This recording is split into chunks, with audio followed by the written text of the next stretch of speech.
అందరికీ నమస్కారం అండి. ఈరోజు నేను చేయబోతున్న వీడియో ఏంటంటే, చాణక్య నీతి సూత్రాల్లో నుంచి చేయబోతున్నాను. అందులో నేను ఇక్కడ ఒక లైన్ చూసానండి. అదేంటంటే, క్షమాగుణం ఉన్న వ్యక్తి అన్నింటినీ సాధించుకోగలుగుతాడు. అవునండి. శ్రీమాత్రే నమః, శ్రీ గురుభ్యో నమః. క్షమాగుణం ఉన్న వ్యక్తి అంట అన్నింటినీ సాధించుకోగలుగుతాడట. క్షమాగుణం ఎందుకు ఉండాలి అంటే, ఈ రోజుల్లో క్షమాగుణం అనేదాన్ని ఎంత తక్కువ వాడితే అంత మంచిదని అందరూ అంటున్నారు. కానీ క్షమించే గుణం ముందు మనకుండాలండి. ఎందుకంటే అందరూ అన్నీ తెలిసి మాట్లాడరు. లేదంటే అన్నీ తెలుసుకొని మాట్లాడరు. ఇప్పుడున్న రోజుల్లో అందరూ ముందు మాట్లాడి ఆ తర్వాత ఆలోచిస్తున్నారు. అలా కాదు కదా అసలు చేయాల్సింది.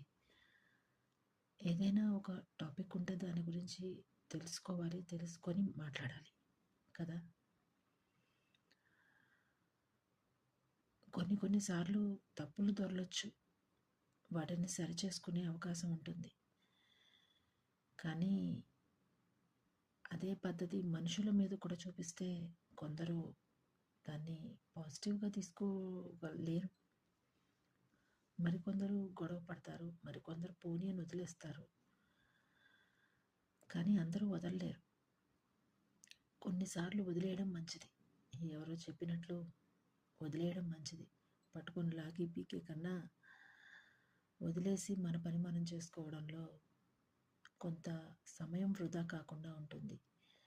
ఇంకా మనకి దాని గురించిన ఎలాంటి బాధ మనం వదిలేయడం వల్ల బాధ తగ్గుతుంది. ఆ బాధ తగ్గితే మనం దాని మీద అంటే ఏదైతే విషయం జరిగిందో దాని మీద కాన్సంట్రేట్ చేయకుండా ఉంటాము.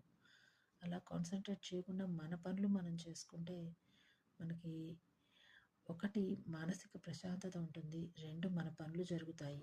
3 మనకి కొంత క్షమాగుణం అంటే కొంత మనకు అనవసరం అనే ఒక విషయం కావచ్చు. లేదంటే తెలుసో తెలియకో అనుంటాడులే వదిలేయి మనకొచ్చిన నష్టం ఏంటి అనే ఒక అవగాహన ఏర్పడుతుంది. సో, అలాంటప్పుడు అలాంటి గుణం ఉన్న వ్యక్తి తన పనిలో తాను ముందుకు వెళ్ళిపోతాడు కాబట్టి అన్నిటినీ సాధించుకోగలుగుతాడు. అలా సాధించుకునే క్రమంలో అతను ఏం చేయాలి? ఏం చేయకూడదు? ఏది ఎటువైపు వెళితే ఈ పని జరుగుతుంది?